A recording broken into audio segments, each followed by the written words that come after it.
ஆனா அந்த சிச்சுவேஷன் ஒரு எதிர்கட்சியா இருந்து கேள்வி கேட்டுட்டு இருக்கிற இந்த நேரத்தில் நமக்கு எதிராக என்ன சூழ்ச்சிகள்லாம் நடக்குதுன்றது உங்க எல்லாருக்குமே நல்லா தெரியும். அதனால இப்போ உங்களுக்கு ஒரு வாக்குறுதியை கொடுக்கிறேன். நம்மளுடைய ஆட்சி அமைஞ்சதும் ஒவ்வொரு கிராமத்துக்கும் நான் நேரடியா வந்து என்னுடைய சொந்தங்களாகிய உங்க எல்லாரையும் நான் சந்திக்கிறேன். இப்போ நம்ம ஸ்டாலின் சார் அறிவாலயம் பக்கத்தில் யாரு நடந்து போனாலும், அறிவாலயம் பக்கத்தில் யாரு நிழலுக்கு ஒதுங்கினாலும் கூட்டணியில சேர்த்துக்கிறாரு. அந்த கொள்ளையடிச்சிருக்கிற வச்சிருக்கிற பணத்துல ஒரு பங்கு ஒண்ணு கொடுத்து, இந்த அதுக்கு பேர் வந்து கல்லாப்பெட்டி கூட்டணின்னு வச்சிருக்கிறேன். அந்த கல்லாப்பெட்டி கூட்டணியை ரொம்ப கஷ்டப்பட்டு சேர்த்திருக்கிறார். ஆனா அவருக்கு நான் சொல்றேன், இந்த அறத பழைய கூட்டணி கணக்குகளோ இந்த கொள்ளையடிச்ச பணத்தையே வச்சு எங்க மக்களை ஏமாத்தி எல்லாம் ஜெயிக்க முடியாது. ஏன்னா இது மாபெரும் மக்கள் சக்தியான வித்தியாசமான விசில் புரட்சி எலெக்ஷன்.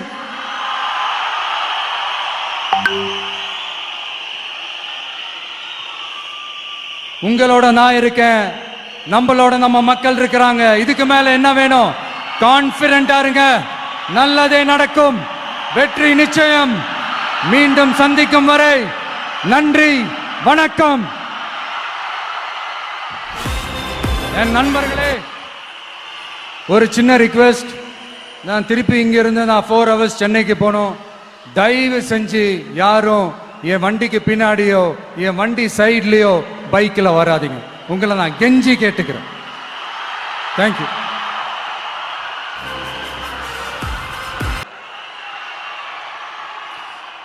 மக்களை நேசிக்கிற விஜய் வேணுமா? மக்கள் விரோத ஆட்சி நடத்துற ஸ்டாலின் சார் வேணுமா? இந்த விஜய் நம்புறீங்களா? ஸ்டாலின் சார் நம்புறீங்களா?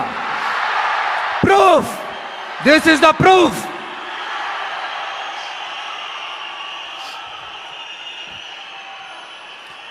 இந்த தீய சக்தி, ஊழல் சக்தி, இதெல்லாம் ஏன் சொல்றோம், எதுக்கு சொல்றோம், யார சொல்றோன்றதெல்லாம் மக்களுக்கு தெளிவா தெரியும். அதே மாதிரி டிவிகேவுக்கு போட்டி டிஎம்கே தான்றதும் மக்களுக்கு தெளிவா தெரியும். அப்படி வந்த காசெல்லாம் என்னென்ன தொழில் செஞ்சு வந்துச்சு, என்ன வேலை செஞ்சு வந்துச்சு, உண்மையிலே நீங்க உழைச்சி சம்பாதிச்ச காசா, இல்ல ஆட்சி அதிகாரத்துக்கு வந்ததுக்கு அப்புறம் ஆட்டைய போட்ட காசா? இதெல்லாம் ஓபனா டிக்ளேர் பண்ண முடியுமா? இதெல்லாம் நம்ம கேட்டா எல்லா ஊழல்வாதிகளும் ஒன்னா சேர்ந்து நம்ம மேல சேத்தவாரி வீசுவாங்க.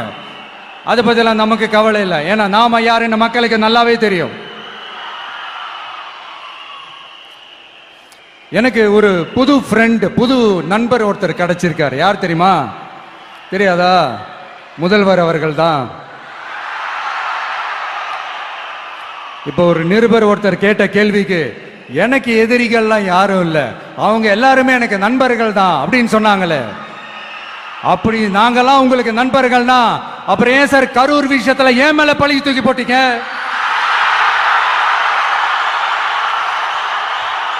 உங்களுக்கு மனசாட்சின்னு ஒண்ணு இருந்தா அப்படி பேசிருப்பீங்களா?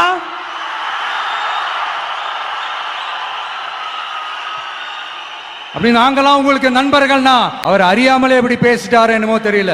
50 வருஷம் எக்ஸ்பீரியன்ஸ் அரசியல்ல, உண்மை என்னன்னு ஒத்துக்கிட்டு தானே ஆகணும். ஜனநாயகம்ங்கிறது பெரும்பான்மை ஆட்சி அதிகாரம் சார்ந்தது மட்டும் இல்ல.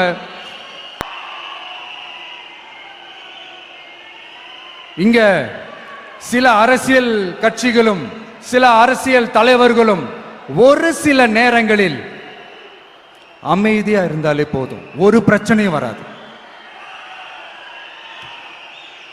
இப்போ கரண்ட்ல இருக்கிற சில பிரச்சனைக்கு வருவோம்.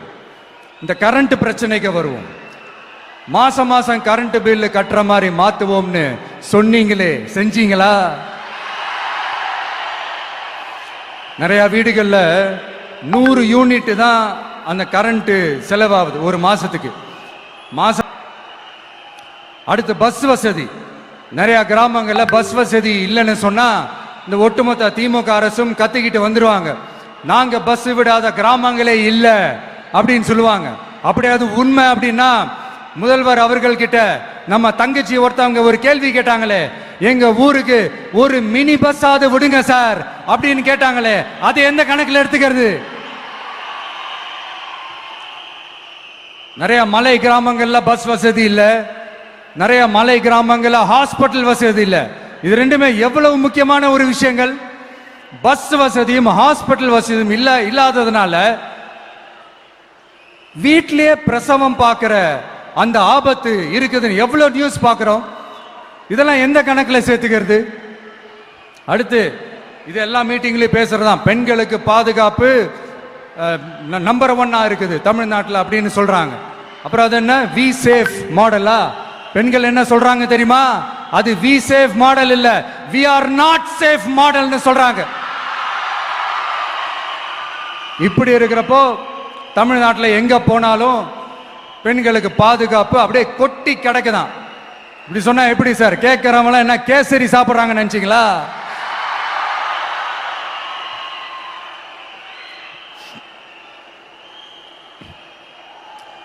அடுத்து இந்த சட்டம் ஒழுங்கு, அது காணாம போய் ரொம்ப நாள் ஆச்சு.